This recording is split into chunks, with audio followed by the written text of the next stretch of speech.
At 6:30 on the morning of August 8, 1951, the ringing of the telephone awakened one of the members of the association's prayer group.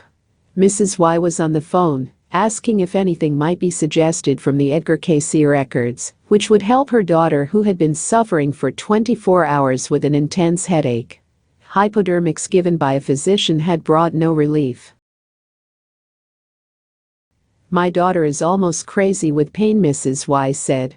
"This headache seems deep inside her head." The prayer group member suggested a hot water bottle for the girl's feet and a glycothymoline pack on the temples. A promise was also made that prayer would be offered at once.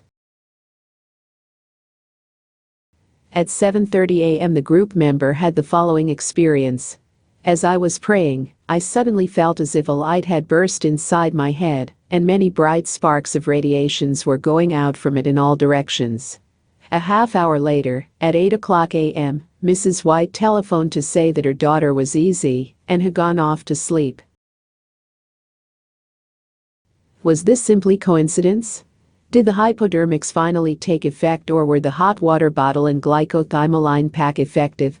Or did the prayer have something to do with the help Mrs. Y's daughter received? In a much more serious situation, Alexis Carroll asked the same type of question as he stood beside the stretcher of Marie Bailey at Lourdes and watched her healed of tubercular peritonitis. He vividly describes the scene in his book, The Voyage to Lourdes. We quote just a few lines here. Lirac, Carroll spelled backwards, felt as though he were going mad. Standing beside Marie, he watched the intake of her breath and the pulsing of her throat with fascination. The heartbeat, though still rapid, had become regular. This time, for sure, something was taking place. "How do you feel?" he asked her. "I feel very well," she answered in a low voice. "I am still weak, but I feel I am cured." In the closing chapter of this book, Carroll suggests certain standards of thought which might well be made the goal of those who seek to explore and use the mysterious powers of the mind and spirit. He says, "Those who study abnormal phenomena cannot have the kind of certainty found in laboratories where they work with absolutely accurate instruments that give them recordings on tangible substances. They must discount all preconceived ideas, neither putting their faith too lightly in what they are examining, nor letting themselves be led into error by misguided prejudice and falsehood. They must mistrust the fanaticism of well-meaning people. They must, moreover, have the courage to challenge all prejudice, religious and anti-religious, and face the contempt and lack of understanding of the so-called enlightened. They must be ready to pursue boldly the goal they have set themselves, in spite of all obstacles. No research should be abandoned just because it presents difficulties, or because it is neglected or scorned by the learned men of the time. The cures we scientists are studying are denied on the one hand and, on the other hand, held to be supernatural. But they cannot be denied until they have been examined. That is the role of science."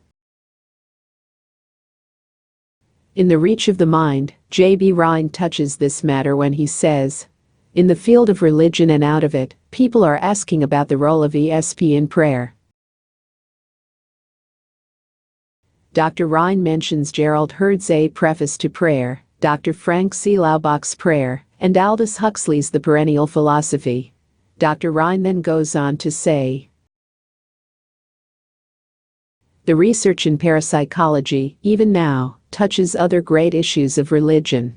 If the mind of man is non-physical, it is possible to formulate a hypothetical picture of a non-physical system or world, made up of all such minds existing in some sort of relationship to each other. This leads to speculative views of a kind of psychical oversoul, or reservoir, or continuum, or universe, having its own system of laws and properties and potentialities.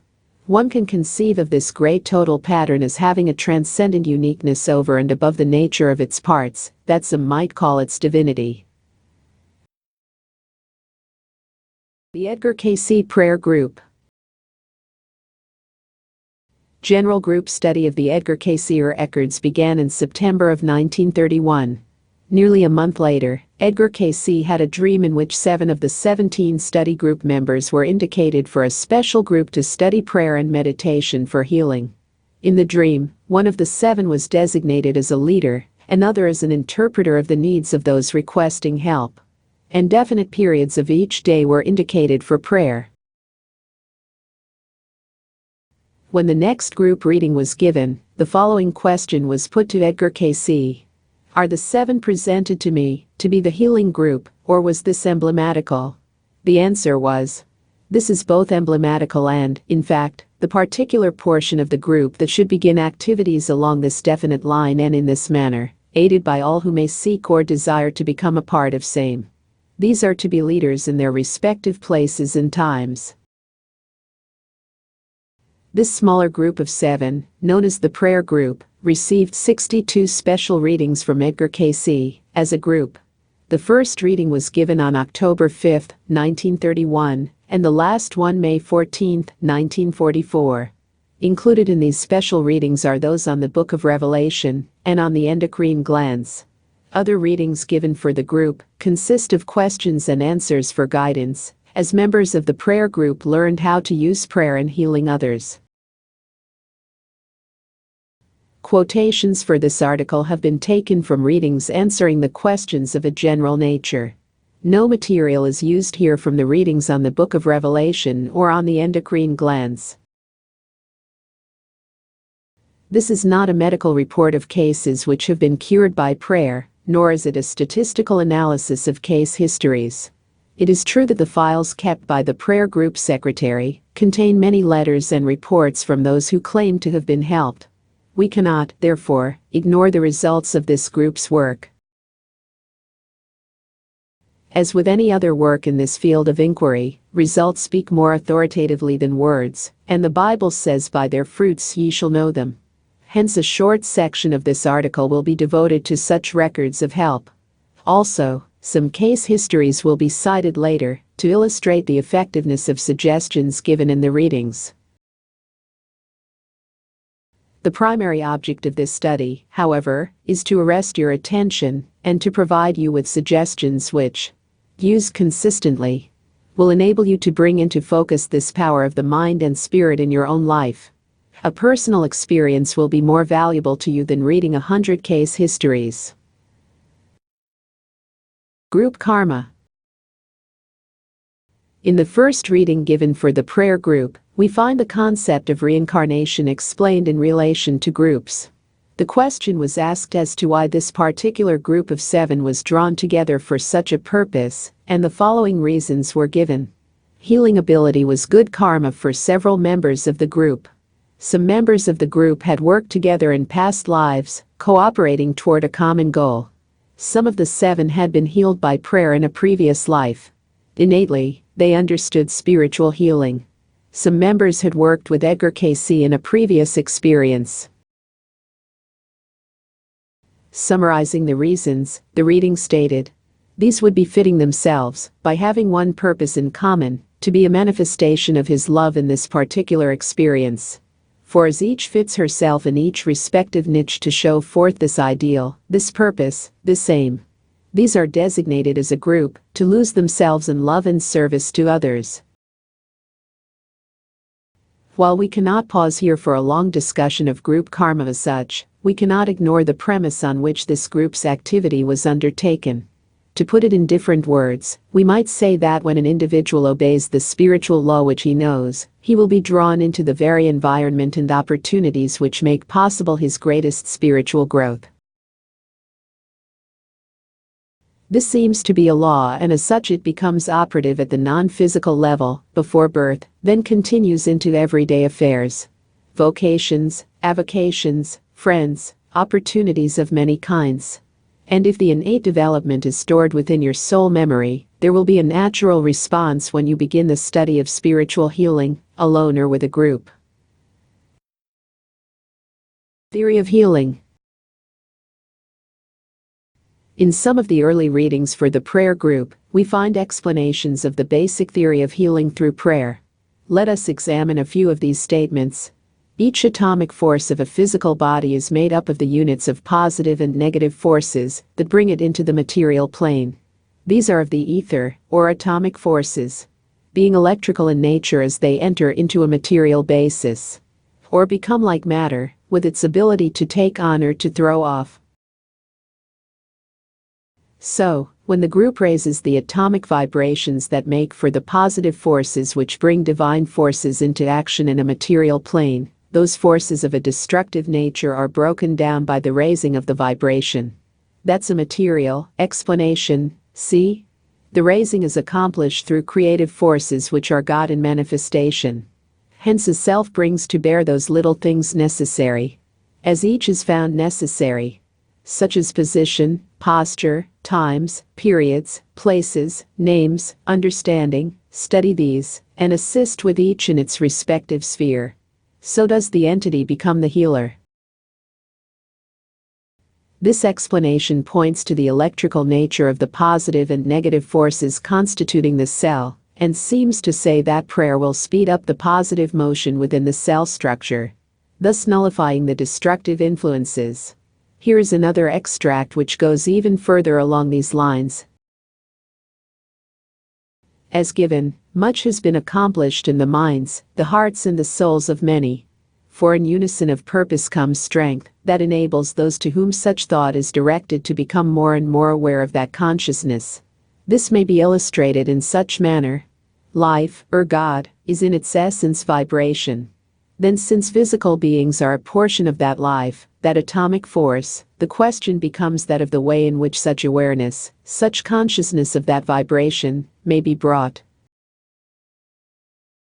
Sight, hearing, taste, speech, in the physical body, are but alterations of vibrations, attunements of portions of the body's physical consciousness, of becoming aware of vibrations of things from within or from without.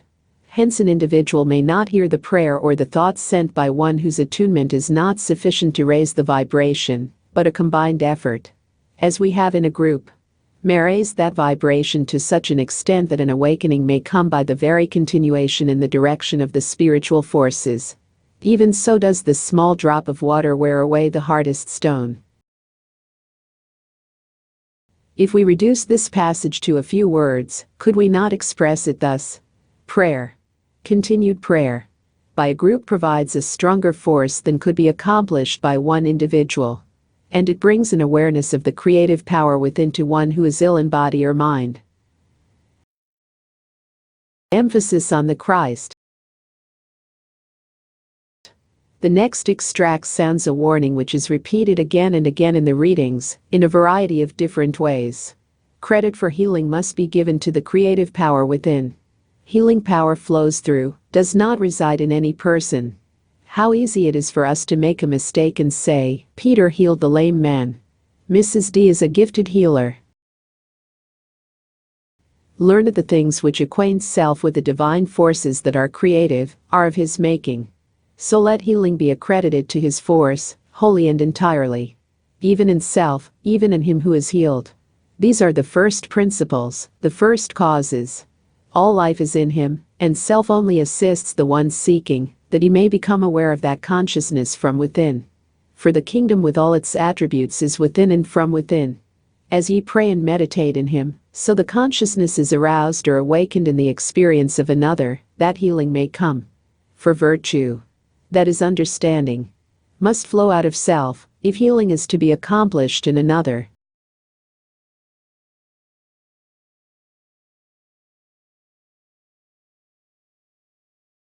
A careful study of the readings on healing reveals a focus on Jesus who became the Christ through his attunement with the Father.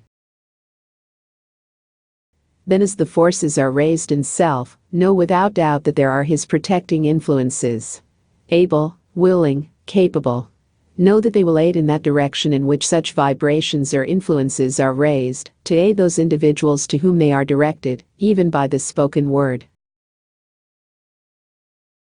For as may be seen and as is understood by many, the unseen forces are the active forces, the active principles. What becomes a manifestation is that which has been acted upon by those unseen forces and influences. What then produces the manifestations? the vibrations to which a body has risen, by attunement of its whole being and inner self, to bring about a consciousness of divine force which emanates from life itself in this material plane. When sending out such forces, then, be mindful that there be no doubt of their bringing what he sees fit. Not my will, O Father, but thine be done. And what did this prayer bring to him? The cross, the burdens, the crown of thorns. Yet in its essence it also brought those very abilities to overcome death, hell and the grave. So in raising ourselves to an understanding that his presence is guiding and directing those influences around the ones to whom we would direct his love, for they have called upon our help, know that his will is being done in the manner in which we direct those influences to that individual. Prayer for healing must be positive. Let us recognize that the source of the power for healing is open to us through the Christ. As Jesus, he recognized the will of God above personal desire. It is true that some healers may heal through magnetic power of the physical body. Others may do so through forces drawn around them. In the readings, however, suggestions for becoming a channel for the healing force focus entirely on Jesus who became the Christ.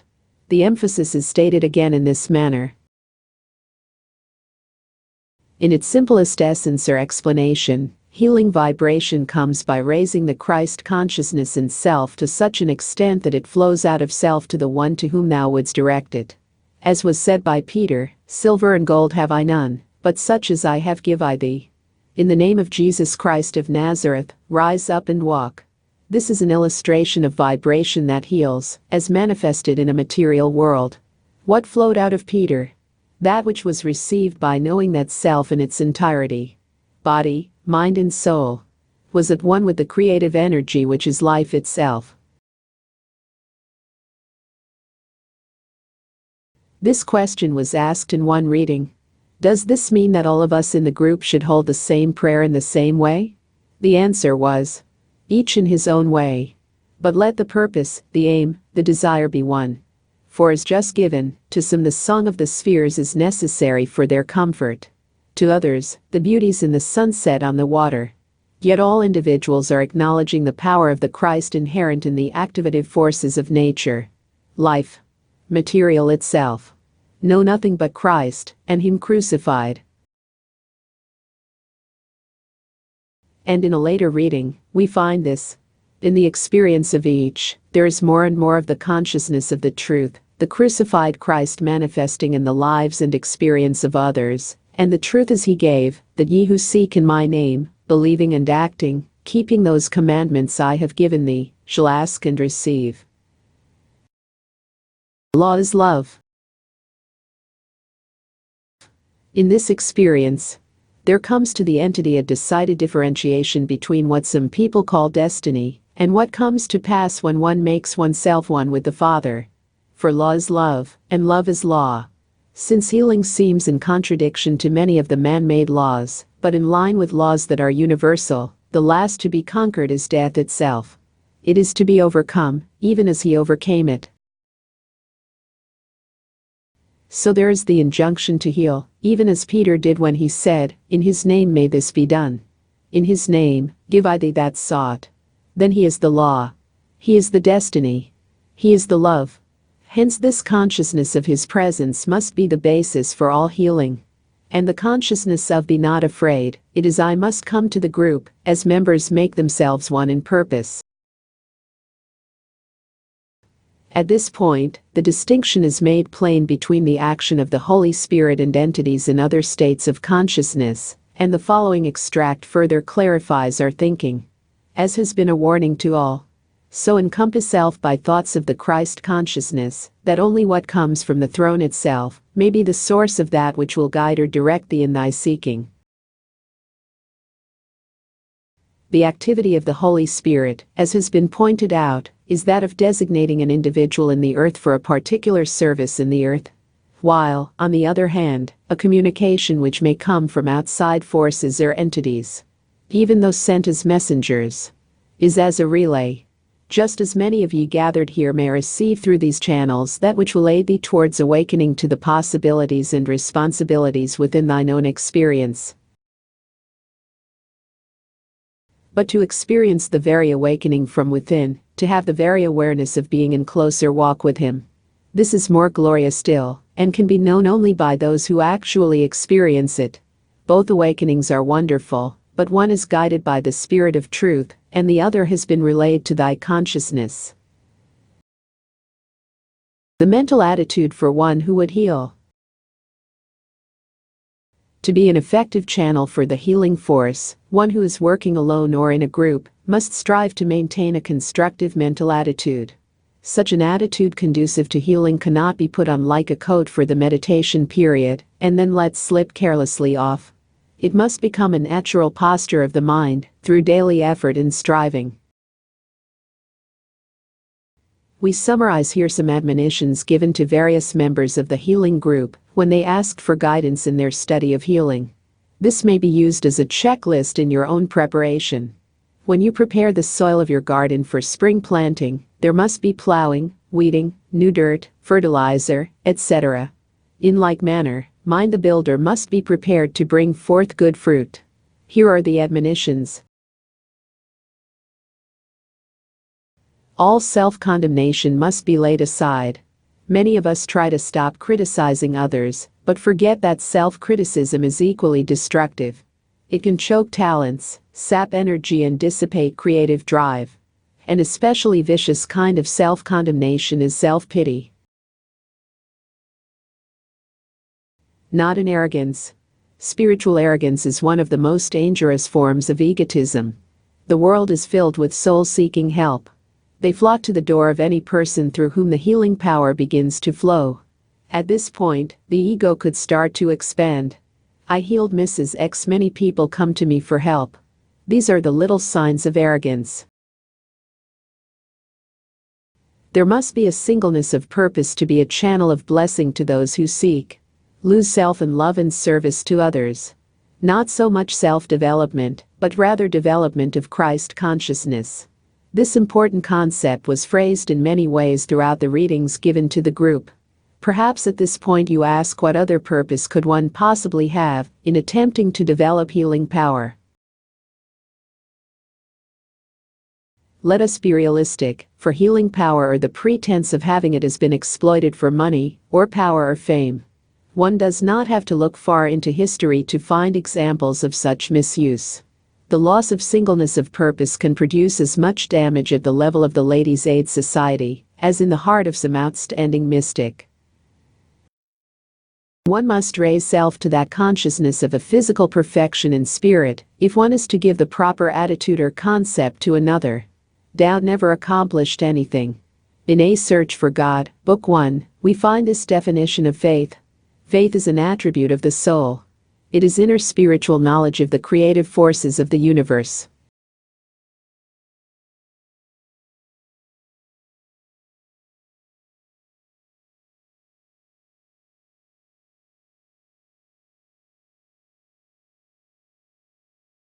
Faith is the very heart of a positive mental attitude for healing. We recognize the existence of God, but we must also strive to see Him in man himself, able to mold, to change and to glorify every atom of the physical body. In the resurrection of the physical body of Jesus, we have the ultimate healing. An example of the physical perfection in spirit.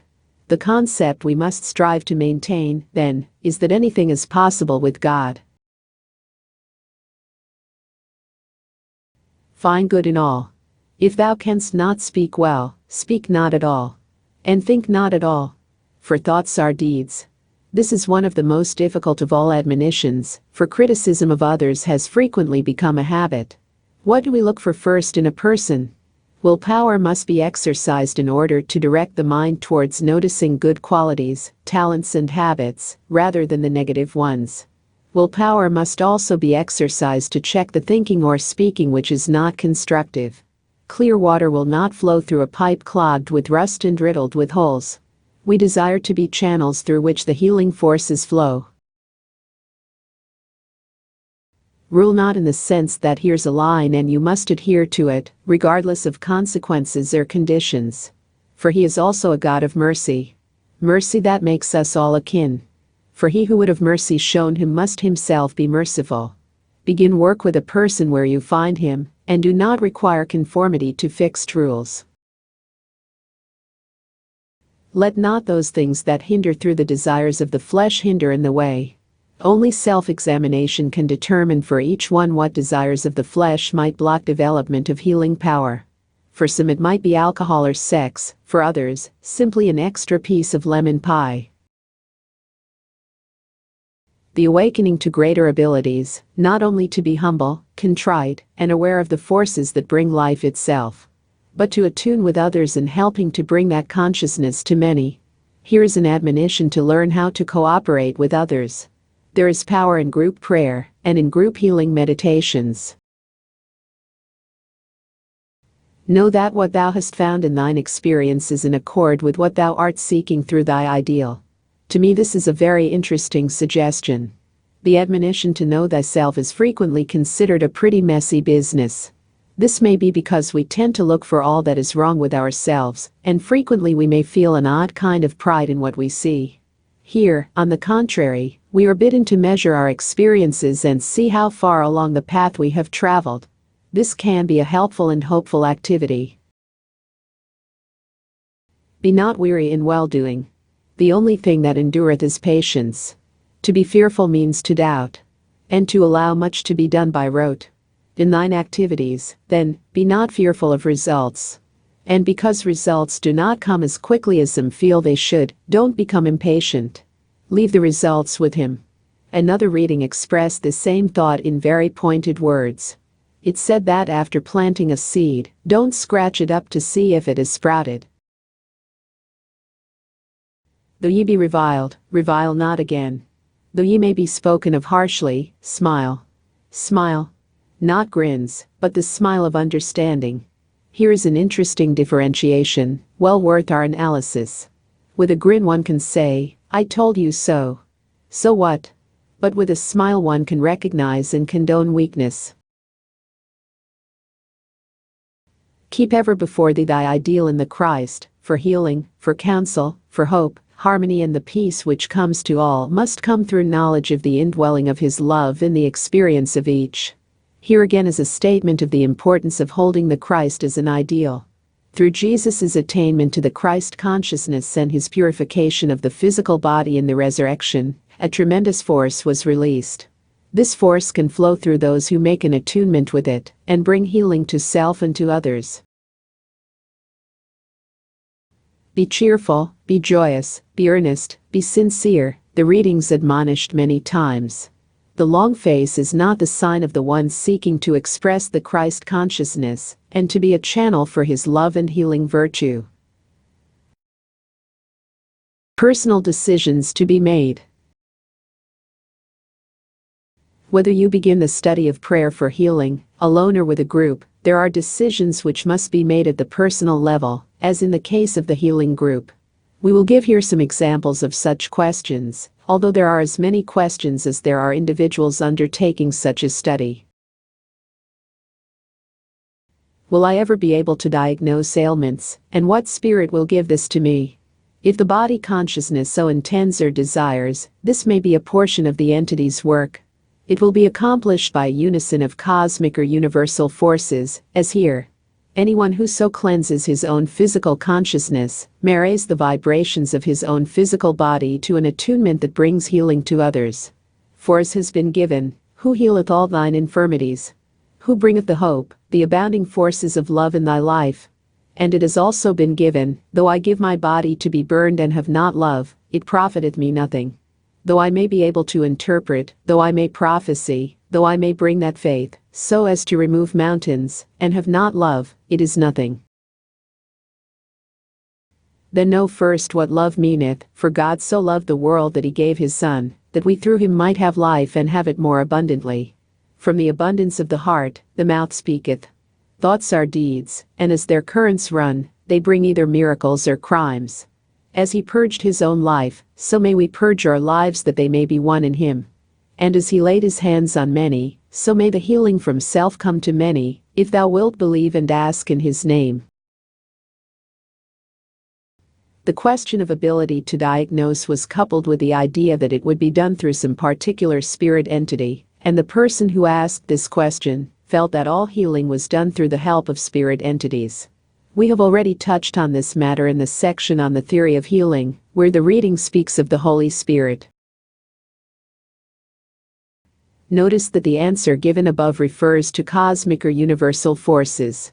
Even if these forces are taken to mean the more psychologically acceptable collective unconscious, the possibility of attunement for healing is opened up at a higher level than would be possible at the level of any one spirit entity or group of spirit entities. We must keep in mind, too, that the readings did not recognize death as anything but a change in point of consciousness. Cooperation of entities on other planes would be natural as the drawing together of spirits here on Earth who still have physical bodies. The point being made here, it seems to me, is that the healing force is something that flows through spirits on any plane, not from them. How can I develop greater control over the mental body during meditation? The more firmly the concept is held that the mental and physical body is protected by the consciousness of the Master who said, "I will not leave thee comfortless," the more completely the physical can be submerged, and the greater will be the activity of the spiritual forces in and through the body. This question, as you will notice by its low number 5, was asked early in the prayer group study activities. Each person will probably find a different solution for the question as to how the physical forces may be submerged, for there is a way suitable for each individual. Anyone may find help, however, in raising the sense of protection just by the thought of the Master. Just what method should I use in healing? In silence, raise the consciousness of those whom the body would aid. Silence has a power all its own. Be still and know that I am God, as found in Psalm 46:10. Should I continue to develop the magnetic power of healing? When doubts and fears have been conquered in self, then press on in this. Without such conquering, those conditions may be left that oft could become as detrimental to self as to others. There is set in self that ability. Develop it. The magnetic ability referred to in this case involved the laying on of hands. Doubt and fear seem to be the blocks. The important point to be noted here is the indication of danger in this type of healing, unless cleansing has taken place. Let us close this section with just one more example of the very personal question. An interesting one that everybody asks sooner or later. Is it right to try to heal others when one has failed to accomplish healing in one's own life? Healing others is healing self. For to give what aids others to reach that which creates the perfect vibration of life in their physical selves, through the mental attitudes and aptitudes of the body, is to bring better understanding to self. Yes, in healing others, one heals self. Special effectiveness of group prayer. Over and over again, the readings emphasize the importance of working together in a group. The readings which we will quote point out the need for bringing together a variety of people, because each one has a different balance of creative power. The group then actually creates a kind of magnetic field of force. This total force magnifies the power flowing through any one individual and establishes a protected area in which it operates. There are certain forces in each individual which may respond to the creative forces in the material world, whether in regard to material things, or healing, or whatnot. The concerted effort on the part of a group actually accentuates the force or power that may manifest in or through any individual. Where 2 or 3 are gathered in my name, there I will be in the midst of them. This means whether in thought or in person. Then come together in one mind, as one person, designated as one, cleansing self and mind and body to be the messenger, or the channel, for that one. Then each one who seeks such aid may be aided, in proportion to the faith of those who seek to help in his name. Thus there is brought the strength of union in a group, rather than in individuals, who may find turmoil in self, as in the saying, "When I would do good, evil is present." Yet when designated as a channel to aid another, the individual may bring manifold strength. With the consecrated effort on the part of others in the group. Notice that in the preceding reading one member of the group is suggested as the channel through which the current is to be transmitted. It is possible that certain individuals would be more helpful as senders at times, and at other times as transmitters, in connection with specific kinds of mental and physical problems. Let us simplify this thought by an example. Say that a group assembles for a healing prayer. One person is appointed as the positive sender for the period. All the others lend their support to this one member of the group. Actually, this is what takes place when you see the evangelistic type of healing before a large audience. In this small group, however, certain members will receive definite guidance as to when they or others should become senders, in respect to specific persons for whom the group is praying. When the question was asked as to the best time for group prayer, the answer given was early in the morning, late in the evening, or 7 in the morning, 6 in the evening. How often should the group meet? Was another question. The answer puts the responsibility for this decision back upon the group. As often as seemeth well unto thee. Let all do with their might what their hands find to do. As the call comes from those seeking aid through you, then seek aid from the group through their cooperation, to bring strength, power, and a magnifying of His name in their lives and in others. The question of how to establish relationship with those seeking help was phrased this way. What connection must be established with those we are trying to help? The answer was, he who would be aided must seek. Let all things be done in order. At the next reading, additional information was sought, with this question. Please outline the form of letter that should be sent to those desiring our aid. The answer was, therein it should be outlined that wholehearted cooperation must be given by those desiring aid, and they may receive that being sought, insofar as their individual consciousness may be raised in Him through the cooperative forces of the group, as group members pray with them. Their full name, their address, their periods of meditation, should be harmonized with those seeking to aid them.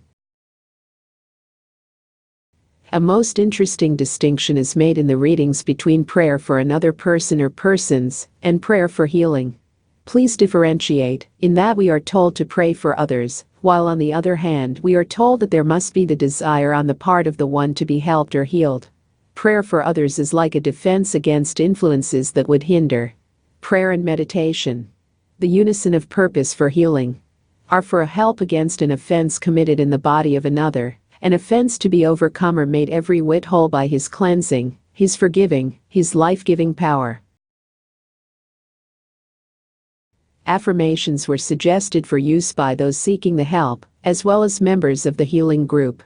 The readings advised that these affirmations be changed every 2 weeks, and gave a series of them to be used. These may be found in the booklet That Ye May Heal and in the prayer leaflets, sent monthly to members, or obtained by writing to the Prayer Group Secretary, ARE, Virginia Beach, Virginia, 23451. Preparations for the group meeting. Each meeting of the group was to be approached in a spirit of personal dedication to spiritual purposes. Reading number 281. 20 expressed it thus. The attitude with which each one approaches such an hour is to be how much each may put into it and get out of it, to do good unto others. First then let each one enter into his own inner self and ask for direction, believing His presence will be with thee. For He has promised, where 2 or 3 are gathered together in my name, there I will be in the midst of them. Then let each one consecrate and dedicate that hour, that period, to service for his fellow man, seeking, knowing, that His presence will be with thee. When He has directed thy group, who would question same? Another suggestion given was that only those willing to cooperate be present at the meetings. Best that there be the same manner of exercising the power, as He gave. For oft it was necessary that only the very close be present when healing was to be exercised. Then it is best, though not done in the way of rejecting others, that all be done in decency and order. The readings clearly recognize the variety of individual abilities which were to be developed in the various members of the group. Not all are pruners, not all are planters, not all are gatherers. Reading number 281.11 stated. So in applying that which may manifest through members doing such work as presented here, not all are interpreters, nor ministers, nor emissaries, not all are healers, and not all are to be compilers, not all can be managers. And not all are the workers, some must be the jerkers. Note the touch of humor here. A different phraseology was given in reading number 281.10. To some it is given by the laying on of hands. To others by the spoken word. To some in the silence of meditation and prayer. To others, through coordinating all the forces within, is given the alleviation of physical disturbances in relation to mental material spiritual forces within a body. For the quickening may come from without, but the healing must be from within. The value of wholehearted persistence is stressed again and again. In this reading is found encouragement to persist. Each one should strive harder to be the channel, so that those seeking in His name may not be disappointed in the manifestations of His love in their lives, when they may have become negligent or not in whole harmony with those efforts. This should not cause those striving to lose patience or confidence or hope in respect to their associates or what is being accomplished. For good is being built into the lives and hearts of all who are striving and trying, desiring and making an effort in this direction. Then be up and doing with all thy might, that fruits worthy of acceptance may be shown forth in His name. All who strive will gain in proportion to the effort put forth.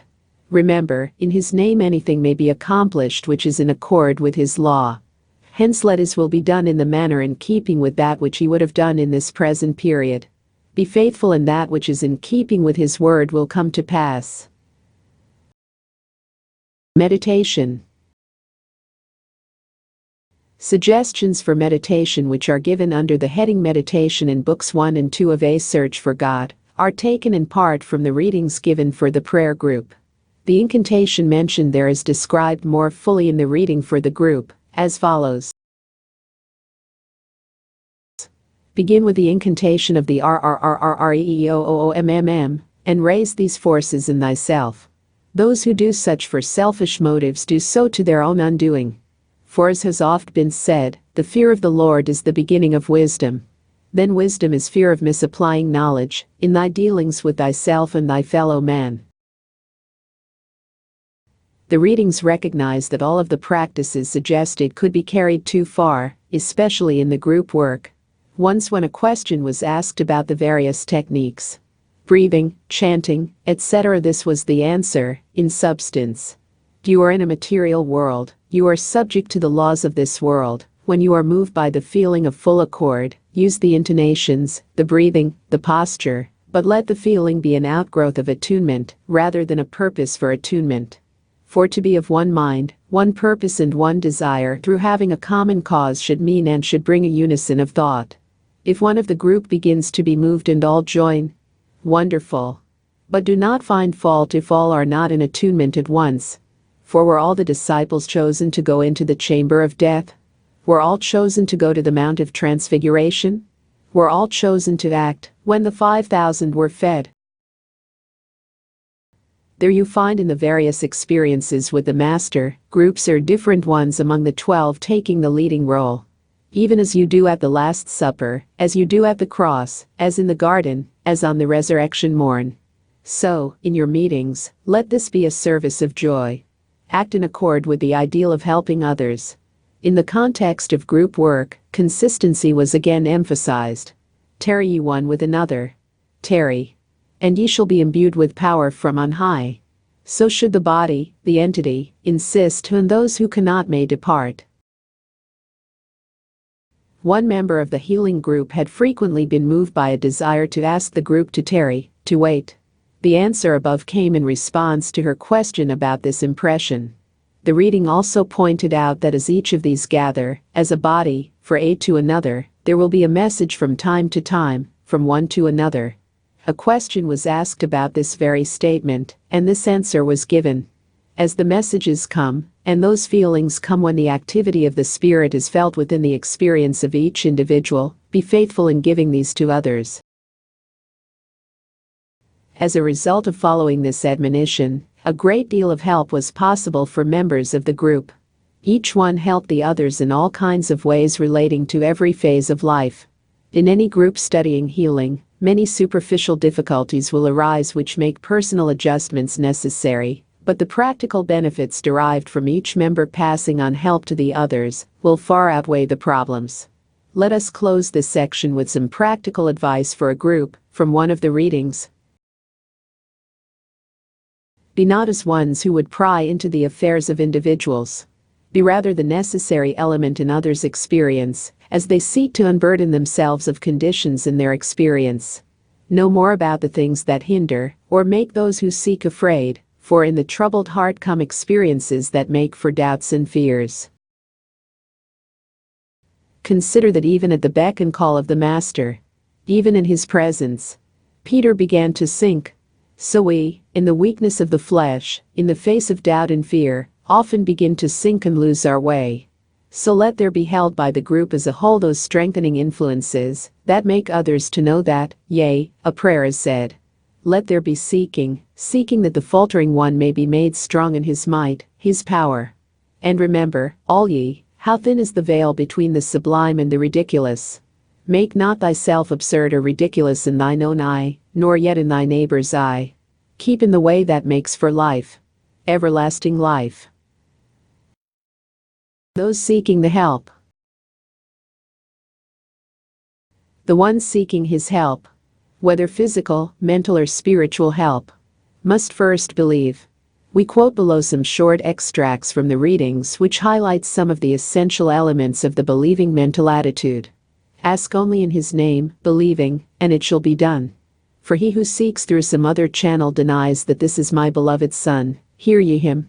The consciousness of his presence must be the basis of all healing. Be not afraid, it is I must come to the group. The individual must use the law of expectancy. Come expecting to receive. And if there is an attitude of expecting that which will bring greater advancement in spiritual, mental and material things, this will come about provided that it is in keeping with better or greater development in soul, mind or body development. Those attuning their soul consciousness to the divine within must attune according to their own special development. And condemn not others.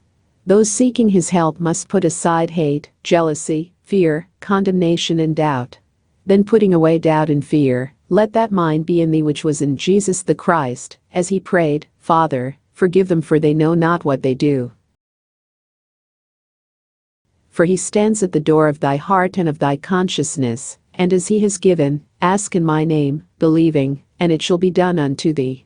What greater promise or greater blessing may come to any soul, than to know that he cares? Yea, that he is mindful of thy petitions, of thy aches, thy pains, thy disappointments, thy sorrows, thy joys, thy exultations. Then stand ye as true friends of him, who gave his life that ye might have life and have it more abundantly. Raise in the inner self that image of the Christ love, of the God consciousness. For this makes the body so cleansed as to be barred against all power that in any manner might hinder. Be thou clean in him.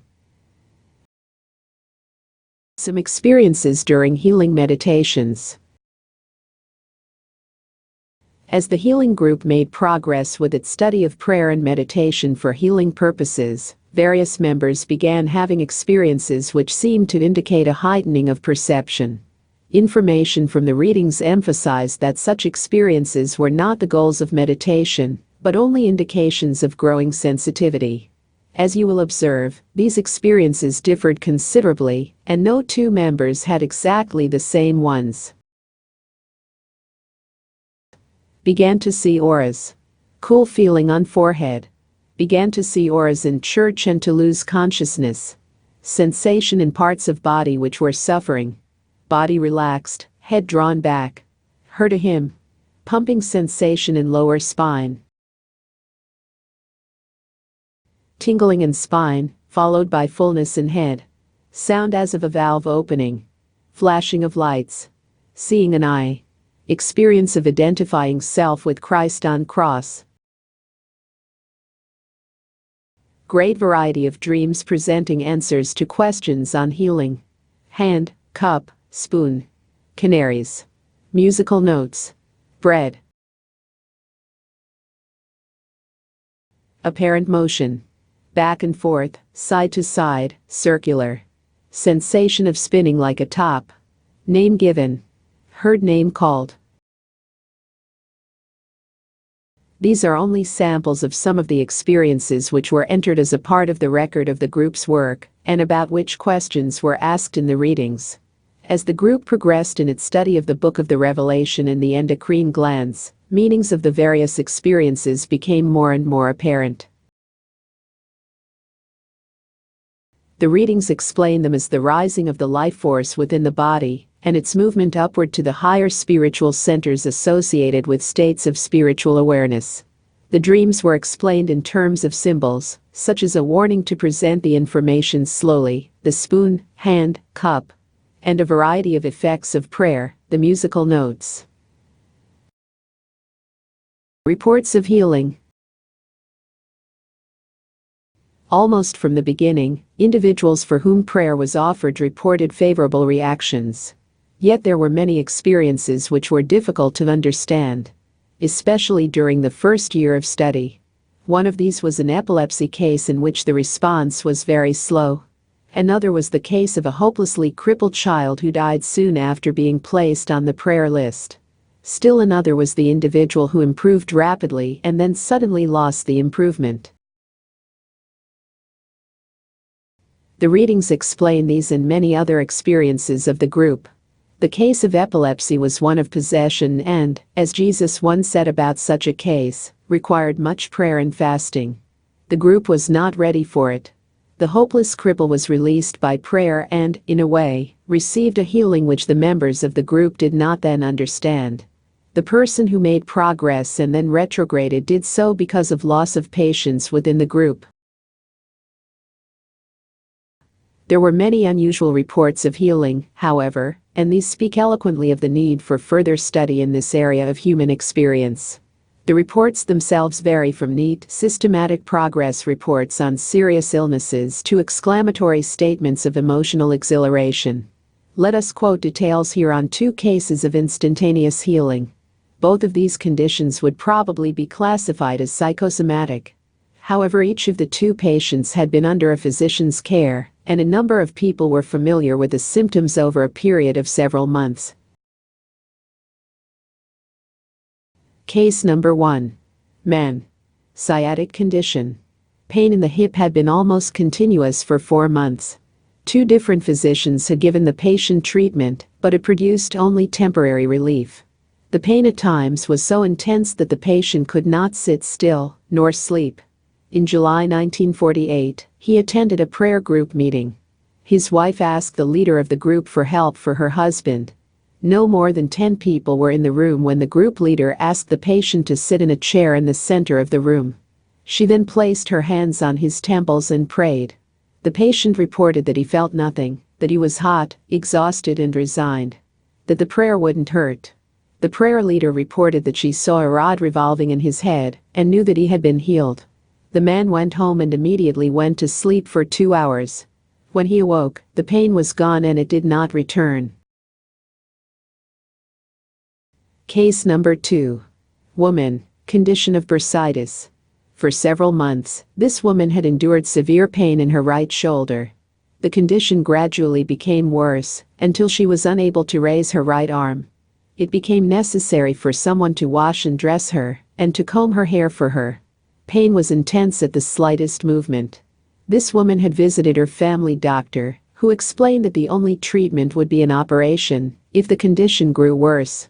On the following day, July 1948, she went to a meeting of a church prayer group led by the association's prayer group leader, which was held in the Sunday school room at the church. 10 women were present. At the close of the meeting, the leader asked the patient to sit in a chair in the center of the circle. She placed her hands on the patient's shoulders and prayed. At the close of the prayer she said, "In the name of our Lord, Jesus Christ, you are healed." The patient reported that she felt a distinct shock, like an electric shock and heat. The leader said, "Raise your arm." The patient did this without pain. From that time on, she has had complete use of her arm without pain, and there has been no return of the condition. It should be remembered that these reports of prayer experiences are not unusual. They are insignificant in comparison with reports which may be collected from any good evangelistic meeting, or from the private records of any good minister. They are important, then, only because they involve the experiences of ordinary people like you and me, who have worked together in a group to achieve a way of prayer which can be used in their everyday lives. If there is a power which can turn men from a mad race towards self-destruction, it must be a force which will arise in individual hearts and minds, multiplying by contagion and spreading like fire in a dry bush, from mind to mind, heart to heart. Prayer for healing is such a force. It is hoped that this brief history of one prayer group's work with this mysteriously beautiful power for healing may help you, that you may begin to dedicate a part of your time and energy for daily prayer. What is needed for this beginning? A time, a place, and the determination to search for a better relationship with what you call God. A search within yourself, within your fellow man, and God manifesting in the universe. Live the Christ life. Now, in closing, let us review some of the general admonitions which came at the beginning and the ending of question periods following readings. For there were times when members of the group grew weary, when some lost patience with others, when certain members dropped out because of personal differences, or because they had found new paths for study. Whether working alone or with a group, you may find the following statements inspirational and encouraging when you face difficulties of various kinds. Members of the prayer group were admonished to work together toward bringing to others an awareness of the kind of peace Jesus' life exemplified. The consciousness of being at one with the Father, in purpose, in intent, and in desire. The explanation continued. Then, as each one of the group makes such an effort, in his desire and application of same in his daily walks before men, the group may bring to others more and more of that consciousness that he lives, that he walks and talks with those who seek to have his presence abide with them day by day. Make his presence a conscious thing in thy conversation and in thy dealings with thy fellow man. For where the heart is, there the activity is, bringing the influence that is so near and dear to thee, to those whom ye meet. Then as ye make the life, the love, the awareness of the Christ consciousness in the Father apparent in thy daily life, ye will be able more and more to bring that same awareness into the experience of others. For thoughts are things, and the mind is the builder. If ye fill thy mind with the cares of the world day by day, ye may not in the moment of prayer give the best that is in thy life. Live the Christ life. Even as Jesus gave the new commandment, that ye love one another.